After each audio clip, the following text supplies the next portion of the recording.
Hello, this is Scroof, and I'm here to talk about this. I guess I would call it a disaster of an attempt at a show called The Idol. You may notice that I sound a little bit unsure going into this because this, well, it clearly was supposed to be a show. Apparently, maybe even a vanity project. Um, but it turned out to be very bad. Not hyperbolically bad, like people say everything is. Really, truly, genuinely awful. So awful, in fact, that I feel compelled to talk about it from my perspective, which is not a Weekend fan, not a pop star fan. Actually, you'd think maybe there's nothing in this show for me, but it snagged me. It caught my curiosity for one reason or another. Probably because HBO was pushing it like it was their next big thing and it was a big deal. And I recognized names associated with it when I looked into it a little bit. And so I thought, okay, I don't have anything else to watch right now, even though there's lots of things that are definitely great that I haven't seen. That's how time is, you choose to spend it however you want or whatever your whim is at the moment. And my whim took me to this. Yeah, disaster is a good word. I think I picked a good word. Disaster is what this is. So the first thing I want to talk about is The Weekend. Now, I saw YouTube recommending me to videos saying that this is a weekend vanity project. A vanity project basically is just something that somebody makes to make themselves look good. Usually you see it with like middle-aged suburban white dad type of characters where they cast themselves as like a martial arts expert action hero ladies man and they throw it out some low budget thing, the type of thing Red Letter Media would cover on a best of the worst episode. If you're somehow not aware, there's tons of these things. They get made all the time by people with big egos and not enough talent to match said ego. The Weeknd is somebody that I think many, many people would say is a very talented guy. Obviously, a successful solo musician, artist, whatever you want to call him. Something of a pop star himself. So the first question when you want to talk about something like this is, what's your bias walking in? And mine is, I don't know, The Weeknd's okay. I'm not a big fan. I couldn't name more than maybe 5 songs, and I only like a couple. Both of those are off of the project that Daft Punk produced, which is probably why I like them. But there is no denying that he's a talented guy. He's obviously got a lovely, higher pitched voice, and he can sing, and he nailed down a persona, which ended up being quite popular. The persona is very interesting when you're looking at this show because the persona is a bad boy. He's a modern day bad boy. He's not just against the system and a little rebellious and maybe a bit of a punk rock kind of guy. He's like doing hard drugs, talking about it. He's not going to fall in love with you. He's just going to seduce you and have sex with you, and then you're nothing to him kind of bad guy.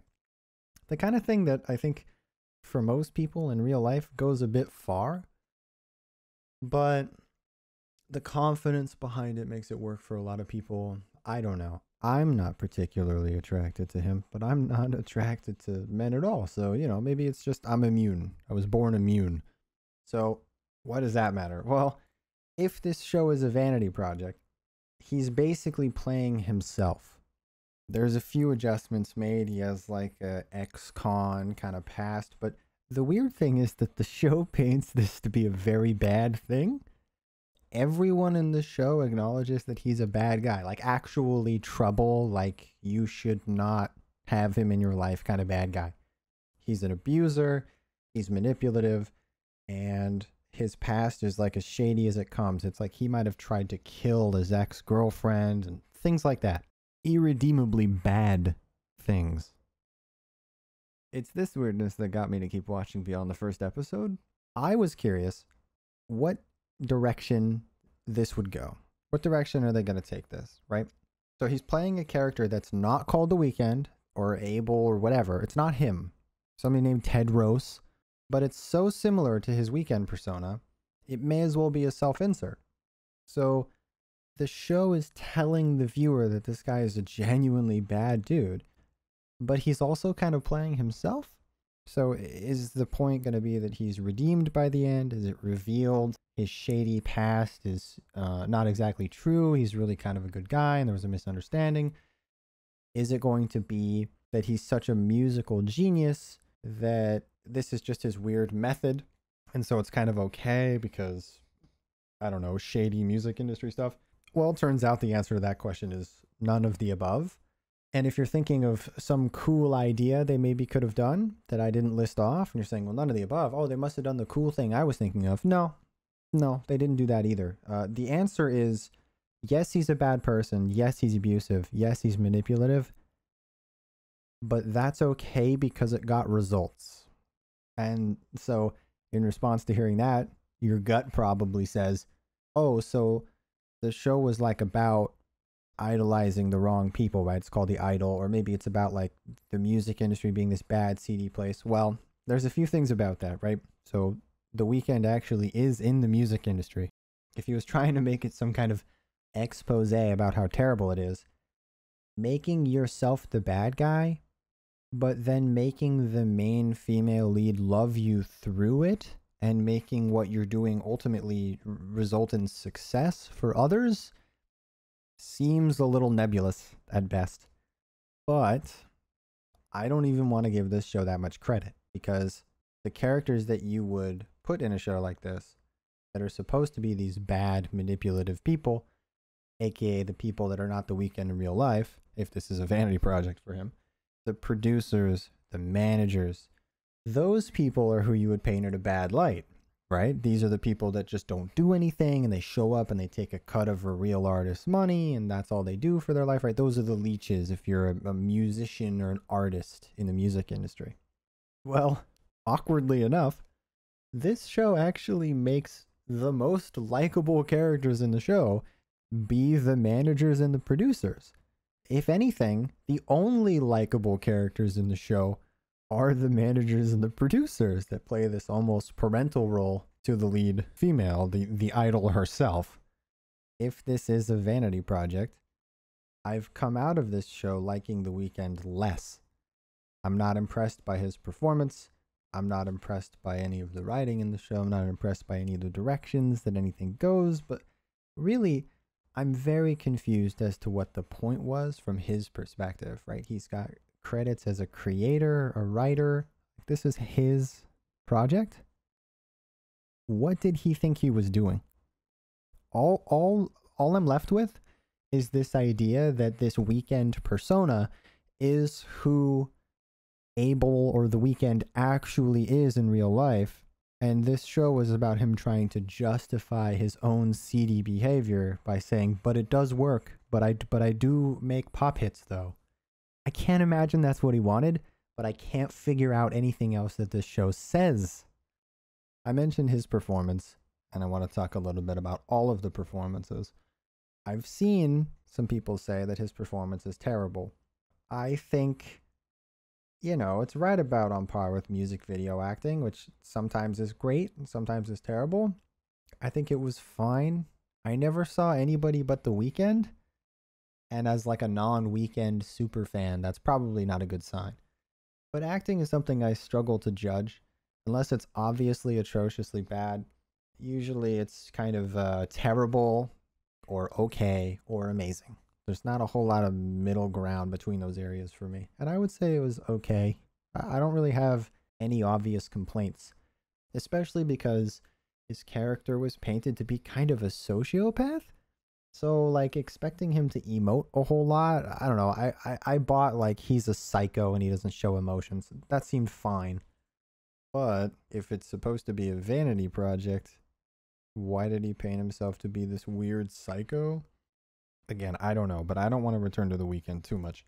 The rest of the performances, they also exist. I found, again, most of the producers and manager characters to be relatively charming. although none of them were given anything with very much depth to work with. One of the managers needed to come across intimidating and friendly, and I suppose that was pulled off.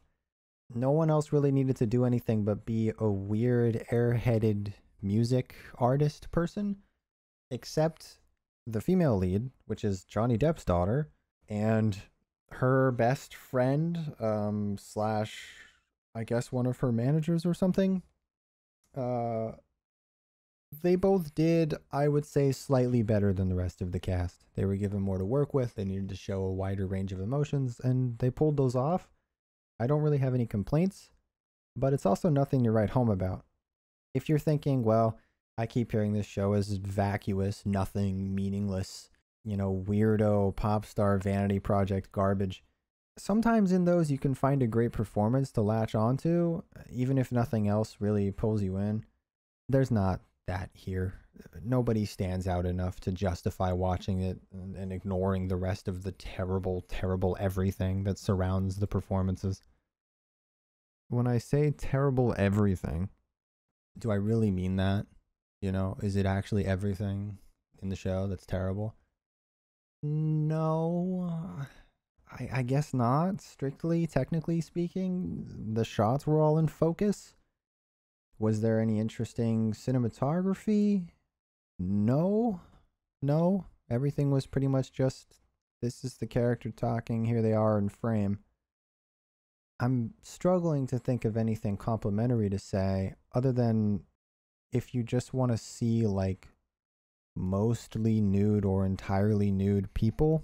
There was a lot of nudity and skin shown in this show. Was it worth, I don't think that makes enough of a difference, really. Like, if you're just watching this because it's kind of softcore pornography, you've probably got better sources for that. I wouldn't know. So, no, the shots aren't interesting. No, the performances aren't interesting. I want to talk a little bit about the actual story. I touched on it a bit before, but I'll get a little more in depth here. The story is a pop star, Lily Rose Depp, is going through the recovery process from a bit of a mental crisis. Her mom died, and she kind of went a little crazy, and she's sort of working on an album, and seems like almost like what a reunion tour would be for a band, like a return tour. And it chronicles a bit of the process that she goes through, recording new songs, working on the music video, and dealing with her mental health stuff. So, okay, maybe that's what the show is about, I hear you thinking audibly. No. It's actually unclear by the end if she was faking episodes and trauma for attention and to reverse manipulate the Weeknd's character. So, no, don't give the show that much credit. As she's going through this process, a mysterious club owner by the name of The Weeknd, sorry, his character's name is Tedros, but again, I didn't see anything but The Weeknd. He shows up and he starts manipulating her sexually, psychologically. He manipulates her. And in so doing, they record an album in an act of sort of self-sabotage that maybe was sort of self-empowerment. Our pop star lady decides that she likes the sound of the album that they recorded while she was being sexually assaulted better than the one that the producers had been working on and basically made for her in a factory. There's a bit of back and forth between her and her producers and the managers and these higher-ups. And they don't really like it at first, but then she drags them out to prove that there's something to it. And in this process, The Weeknd's character gets more and more psycho and controlling, and he brings in these other people that he's found that are also supposed to be talented. Maybe they really were. There was a lot of scenes devoted to them singing, and I think we're supposed to be very impressed because the other characters in the show that would hear it would tell us how impressive it was. I wasn't impressed, but it was all very pop star sing-songy stuff, which is not my kind of music. So maybe if that is your kind of music, you'd be impressed too. But for me, it felt like the show was trying to reach out of the screen and insist to me that these people are extremely talented Just take my word for it. They're great. They're really great. Aren't they amazing? Look, The Weeknd found these people out of nowhere. He's actually kind of incredible. I wasn't buying it. And unfortunately, even though I wasn't buying it, that's the direction the show goes. It is shown to us that the producers are blown away by these people in one sort of extended scene, maybe you could call it a couple scenes, in the last episode of the show. The producers and the managers are dragged out to her palatial estate, where she shows them all these weird cult-like people that The Weeknd has dug up, proves how talented they are. We even get the character growth, character arc of the producers, like walking in and not being impressed and then becoming impressed to completely sold over the course of a few minutes. Yes, this is an entire season of a show, and that is done over the course of a few minutes. While this is happening, simultaneously, The Weeknd is getting kicked out. He gets kicked out, and then there is a 6-month time gap where we are brought to the moment that Lily Rose Depp is going on her big return tour. And we get some of the worst exposition I've ever heard in my entire life. Maybe the worst exposition I've ever experienced. Now, exposition is something that's in basically everything. It's something that when it's done well, you don't notice it. And when it's done poorly, usually you notice because it's right in your face. So what is it? Well, it's basically just characters describing or explaining things that have happened or sort of rules about the setting of the world or the universe that the fiction takes place in. So when it's done well, it feels organic. It feels like, you have two characters talk to one another. They're saying things that they would actually say if they were real people.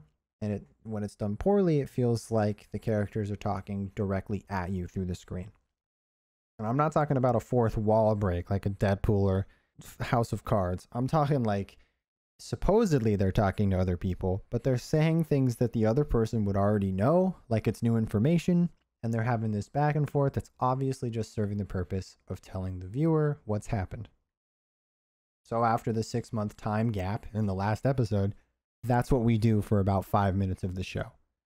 The manager characters are in an auditorium, and they're saying things like, I can't believe we sold this place out. Oh yeah, it's all on the back of that reporter that you hired to dig up that story on that crazy Tedros guy. His whole life is ruined. I sure am glad that happened. And then they all laugh. Yeah, wow, I can't believe we found all these talented people. Isn't it crazy how it happened? Oh, and our main girl, she sure did go through a great recovery over the last 6 months. Glad she did all that. We all did great work. Haha, they laugh more. It's that bad. I'm paraphrasing, but if you can find this scene in isolation, or if you have access to HBO or Max, it's practically worth just turning on episode 5 or 6, the last episode, and skipping until you see the time gap, and then listening to the characters in the show describe to you what happened during the 6-month time gap that takes place in the last episode. It's almost worth it on its own. People do a lot of talking about things that could be taught in film school. Sometimes they're justified. They make a lot of sense. Sometimes I don't know what the people are talking about. This truly is, I think, one of the most teachable sequences of dialogue ever. It is now my go-to example. If somebody says, what's bad exposition? I can't even think of other bad exposition. This is so bad that it's blurred out my entire history of watching things with bad exposition. Like, it's just overwhelmed my memory. It's peak bad exposition. I don't know that you could deliver exposition worse than this without it coming across like a fourth wall break comedy moment. And no, this was not a comedy. Some of the managers and the producers drop some jokes. They say some things. But overall, I don't think this was supposed to be funny. I think this was supposed to be a serious drama. You notice the pause. Usually you'd say, oh, a serious drama about the political situation and the players within it in Westeros. That's the about part, you know?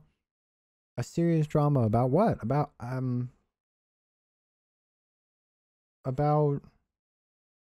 sexual assault and psychological manipulation actually being a useful tool in producing great pop music?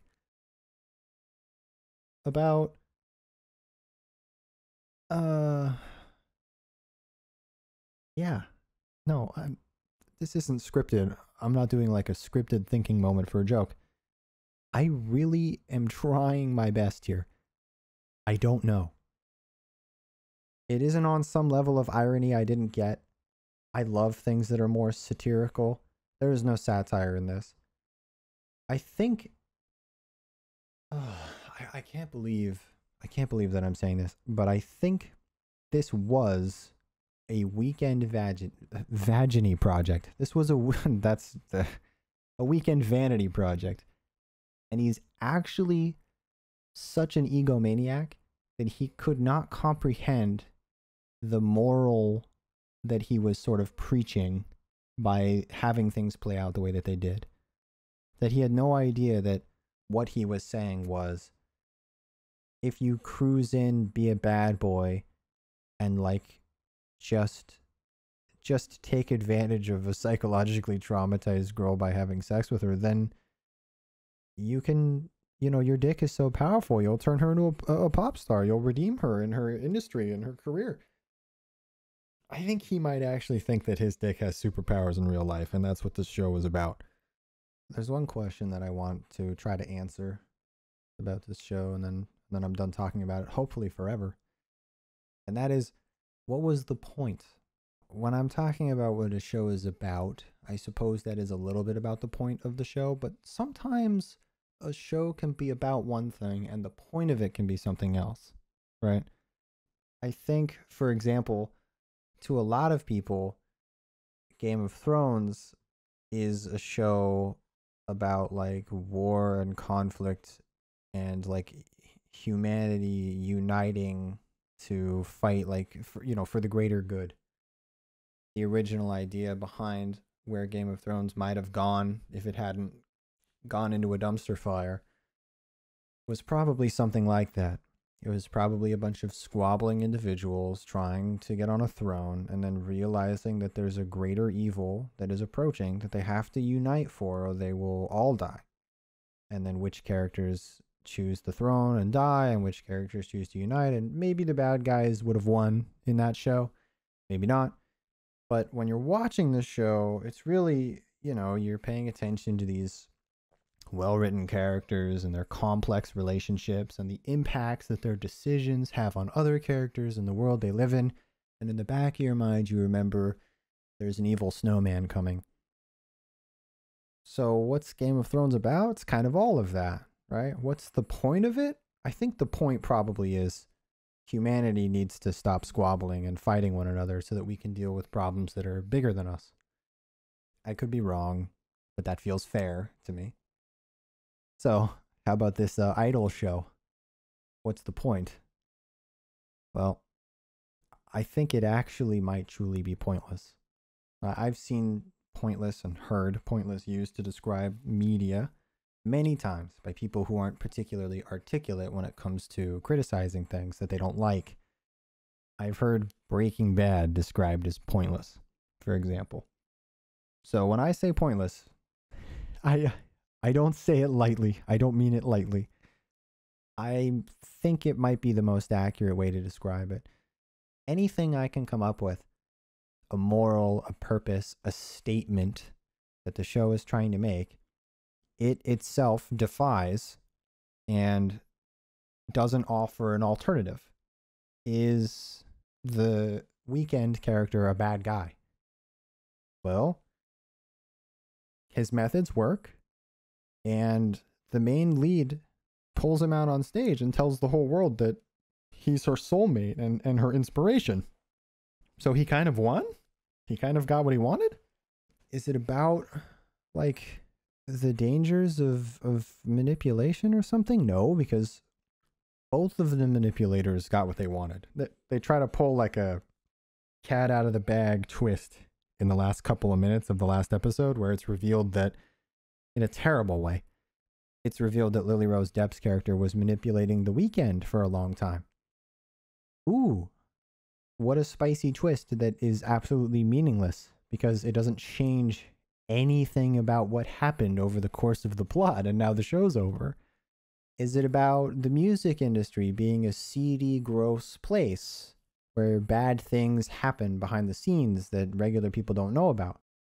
This might be the option that you can make the best case for, but I would still fight against it because, well, the managers and the producers are the most likable and understandable characters. It's the musicians, the artists that are the weirdos that are hard to deal with. So it's not exactly against the industry, right? It would be against pop stars. It would be like anti-artist. And considering it's the brainchild and vanity project of one of those artists, I can't imagine that his intent was to paint himself in a bad light. Is it a character study? Sort of like Breaking Bad, where the point is to follow along these interesting or complex characters as they go through a portion of their lives, seeing the cause and effect of their actions. No, because their actions don't actually have effects. If you want to say the Weeknd's manipulation worked on the main lead, then the twist that she was manipulating him undoes that effect. If you want to say the point is the managers learning to appreciate new talent, there's no substance to that there. There's no stubbornness from them recognizing new talent, no pushback, nothing. If you want to say it's about the random actor character who is playing like a Hollywood superhero actor, well, his plotline literally like ends on a cliffhanger before the 6-month time skip and never comes back into play. So what is it about? What's the point? What's the message? What's the statement? I don't know. I think perhaps there isn't one. And that's what I'm going to go with. I'm going to say that this show is truly pointless. So that's it. That's my thoughts. That's what's been churning around in my brain like some kind of infection since I watched this thing. I know it's a YouTube cliche to say that you don't want to make a video. I did want to make this video. I'm hoping that making this is going to give me some kind of catharsis and I can let this drift away and out of my memory. I think it's going to stick around because of that terrible exposition scene, and I'm going to need to, remember where that came from. Like, oh, yeah, that terrible exposition example I found. What's that from? Oh, yeah, the Weeknd show thing. So unfortunately, I think it's going to linger, but hopefully recording this, putting this out into the ether will give me some kind of closure. I've been a scroof. This show was hard to sit through. See you later.